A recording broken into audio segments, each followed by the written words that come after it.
सबके स्वभाव प्रिय हैं, लेकिन अपना यदि देखूं तो अपना प्रतिबिंब बहुत प्रिय है। ठाकुर जी ने जब प्रतिबिंब देखा, अपने उस प्रतिबिंब स्वरूप को ठाकुर जी ने स्थिर कर दिया और स्थिर करके अब तो ठाकुर जी लाए महाराज लक्ष्मी जी की पूरी पेटिका लेकर के आए श्रृंगार की, और अपने प्रतिबिंब स्वरूप को ही उन्होंने श्रृंगार करना प्रारंभ किया। मोर पीछ हटाया, मुकुट उतार के दूर रखा, घुंघराले केशों को खोल दिया, नेत्रों में सुंदर सुंदर छोटा छोटा काजल लगाया, माथे पर एक सुंदर बिंदिया लगाई है, होठों पर निर्मल लालिमा लगाई है, गले में हार पहनाया, सर्वांगीण श्रृंगार किया और लक्ष्मी जी की चुनरी ला करके जैसे ही शीश पर से चढ़ा करके ठाकुर जी ने थोड़ा सा जो श्याम रंग है उसको जैसे ही गौर वर्ण किया, वैकुंठ के उस प्रतिबिंब में से तेज पुंज प्रकट हो गया कि ठाकुर जी भी अपने नेत्रों को छुपाने लगे। थोड़ी देर नेत्रों को बंद करने के बाद जब बड़ी धीरे से ठाकुर जी ने जब अपने प्रतिबिंब की ओर देखा तो किशोरी जी का दिव्य स्वरूप वहां प्रकट हो गया। हे श्याम सुंदर,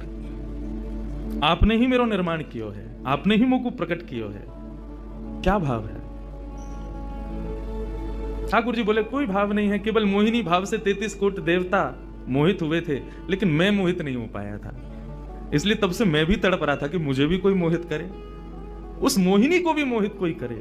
वो स्वरूप आज प्रकट हुआ है। धर्म की स्थापना हुई, ज्ञान की स्थापना हुई, भक्ति की स्थापना हुई, वैराग्य की स्थापना हुई, लेकिन अंततो गत्वा इस संसार का सार जो प्रेम है उसकी स्थापना नहीं हुई है। उसके लिए आपका अवतार धारण करना अति आवश्यक है। आप मेरी शक्ति हैं, आप मेरी आत्मा हैं। बात है, किशोरी जी से प्रार्थना की ठाकुर जी ने कि आप पधारो और प्रेम की स्थापना के लिए आप भूमंडल पर सूर्य के ही अवतार वृषभानु जी के यहां पर आप अवतरित हो। तब किशोरी जी ठाकुर जी की बात मान करके और वृषभानु और कीर्ति के यहां पर अवतरित होती हैं।